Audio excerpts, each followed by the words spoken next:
Halo Kumaha Damang, saatnya Anda menyimak berita Bandung bersama saya, Tia Anissa. Sejumlah berita menarik akan kami sajikan untuk Anda dan berikut 3 berita utama hari ini. Karyawan dan pasien sebuah rumah sakit di Naripan, Kota Bandung dievakuasi setelah ruangan rumah sakit dipenuhi asap tebal. Tembok pembatas SDN Tipar pada Larang Bandung Barat ambruk akibat getaran gempa Sukabumi.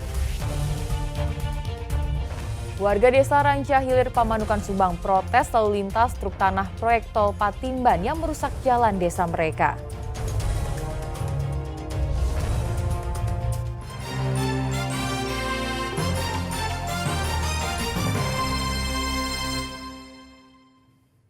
Kita ke informasi pertama.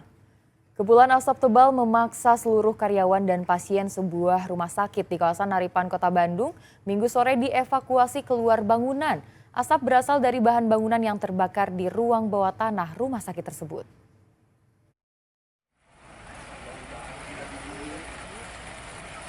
Petugas medis Rumah Sakit Murni Teguh di kawasan Naripan, Kota Bandung bersama Dinas Pemadam Kebakaran Minggu sore mengevakuasi seluruh pasien dan karyawan dari dalam bangunan rumah sakit setelah kepulan asap menyelimuti hampir seluruh ruangan di rumah sakit tersebut. Sebagian pasien dilarikan ke rumah sakit terdekat untuk melanjutkan perawatan.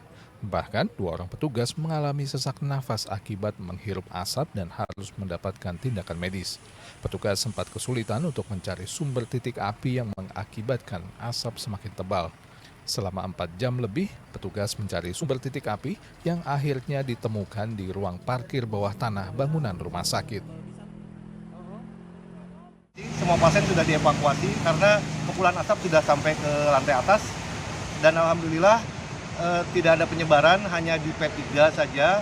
Yang terbakar memang di P3 itu adalah barang-barang yang mudah sekali terbakar karena banyak bahan-bahan seperti material-material bangunan. Penyebab api nanti bisa diselidiki oleh pihak yang berwenang.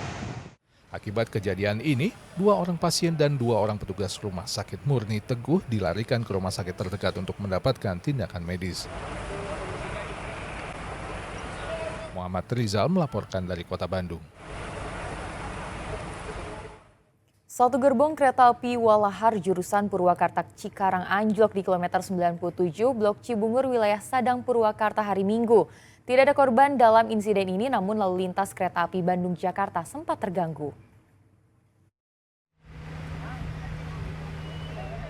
Salah satu gerbong kereta api lokal Walahar KA 317 jurusan Purwakarta Cikarang hari Minggu anjlok di Petak Cibungur, wilayah Sadang, Purwakarta.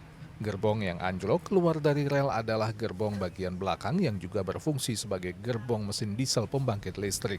Awalnya kereta tersebut membawa 8 gerbong, namun tiba-tiba gerbong paling belakang anjlok keluar dari jalur rel dan sempat terseret sejauh 100 meter. Gerbong yang anjlok dilepaskan dari rangkaian dan kereta dengan 7 gerbong kemudian melanjutkan perjalanan ke Cikarang. Akibatnya penumpang sempat terlantar selama 1 jam. Dari Purwakarta, stasiun Purwakarta, mau ke? arah ke stasiun Kosambi. Tadi anjlok sih tengah-tengah, baru keluar dari Purwakarta tuh kereta anjlok jadi berhenti. Berhenti. Ini udah berapa lama Ibu berhenti? Tadi anjlok setengah 12-an, ini baru jalan. Apa katanya Bu tadi? Ya keluar jalur itu, gerbong paling belakang, paling terakhir keluar jalur. Terus sekarang masih nunggu karena Masih anjlok itu? ya ini jalan tapi nggak ada AC. Berapa lama tadi nunggu? Ini jam berapa ya? Ada sejam lebih ya. Untuk mengembalikan posisi roda kereta kembali ke relnya, petugas PT KAI Daops 2 Bandung menggunakan dongkrak khusus.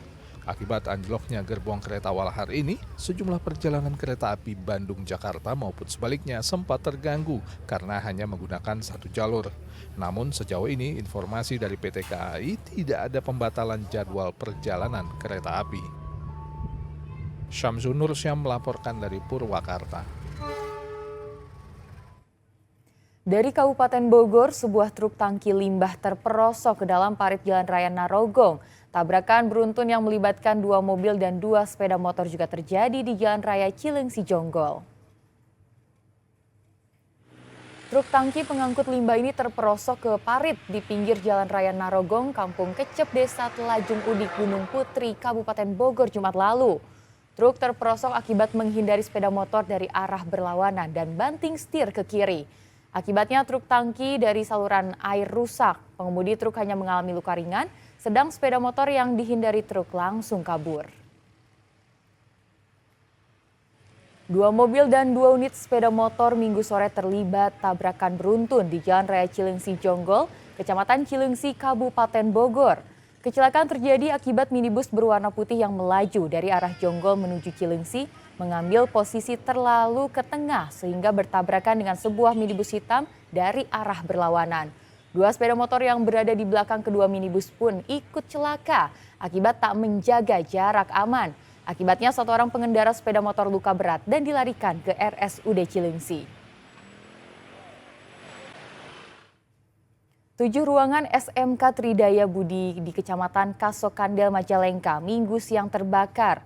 Api yang diduga berasal dari rembetan pembakaran lahan mengakibatkan kerugian lebih dari 1 miliar rupiah.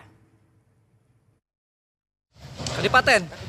Pemadamnya ya Pak? Kepulan asap hitam membubung dari bagian atap bangunan sekolah menengah kejuruan SMK Tridaya Budi, Desa Kasokandel, Kecamatan Kasokandel, Majalengka Minggu siang. Kebakaran yang terjadi pukul 14 tersebut membuat panik penjaga sekolah dan warga sekitar. Penjaga sekolah pun berusaha memutus aliran kabel listrik pada bangunan lainnya. Namun, rangka atap bangunan yang terbuat dari kayu membuat api cepat menyebar. Petugas pemadam yang tiba di lokasi pun memadamkan api di bagian atap dan mengevakuasi barang-barang inventaris sekolah yang masih tersisa. Kebakaran membuat atap 7 ruangan ludes terbakar, termasuk ruang kelas, laboratorium komputer, ruang guru BP, kantin hingga musola. Petugas damkar menduga api berasal dari pembakaran lahan yang kemudian merambat ke bangunan sekolah. Dugaan api teman-teman identifikasi barusan itu akibat pembakaran lahan yang tidak ditunggu akhirnya merembet ke sekolah. Itu tahu kerugian Pak apa? Diperkirakan ini total kerugian itu hampir sekitar 1 miliar lebih.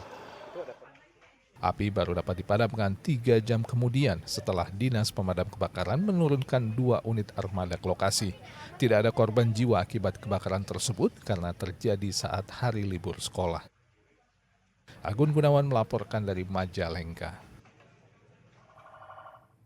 Bangunan sekolah dasar di Padalarang, Bandung Barat ambruk hingga menutupi jalan akibat gempa bumi berkekuatan magnitudo 5,3 yang mengguncang Kabupaten Sukabumi pada Minggu sore. Gempa bumi berkekuatan magnitudo 5,3 yang mengguncang Kabupaten Sukabumi dampaknya dirasakan juga di wilayah Padalarang, Bandung Barat. Meski berjarak lebih dari 100 km dari pusat gempa, getaran gempa tersebut membuat tanah penahan tembok SD Negeri Tipar Padalarang longsor hingga tembok pembatas sekolah dengan jalan di samping sekolah pun ambruk. Beruntung, tembok sekolah ambruk hari Minggu saat tidak ada aktivitas belajar mengajar. Sukabumi jam 5 jadi longsor. Ini benteng daripada pembakaran benteng SDN Tipar roboh. Alhamdulillah pada itu keadaan hari libur, anak-anak lagi tidak ada di sekolah karena libur, karena Maulud Nabi ya. Itu. Reruntuhan tembok dan material longsor sempat menutup akses jalan kampung menuju pemakaman umum. Agar jalan kembali bisa dilalui, sejumlah guru SD Negeri Tipar bersama warga bergotong royong membersihkan puing-puing tembok yang ambruk pada Senin pagi. Jadi sekarang ini beres-beres materialnya dulu ya Pak ya? Beres-beres material karena ini jalur daripada pemakaman. Kalau tidak dibereskan nanti mengganggu daripada jalur pemakaman. Robohnya pagar pembatas sekolah juga telah dilaporkan ke Dinas Pendidikan Bandung Barat untuk ditindaklanjuti agar mendapatkan bantuan perbaikan. Dipastikan peristiwa ini tidak akan mengganggu aktivitas kegiatan belajar pada hari ini. Muhammad Abbas melaporkan dari Bandung Barat. Diduga menghirup gas beracun, seorang pria di Cianjur terjatuh ke sumur dan tewas. Upaya evakuasi korban sempat terkendala diameter sumur yang sempit.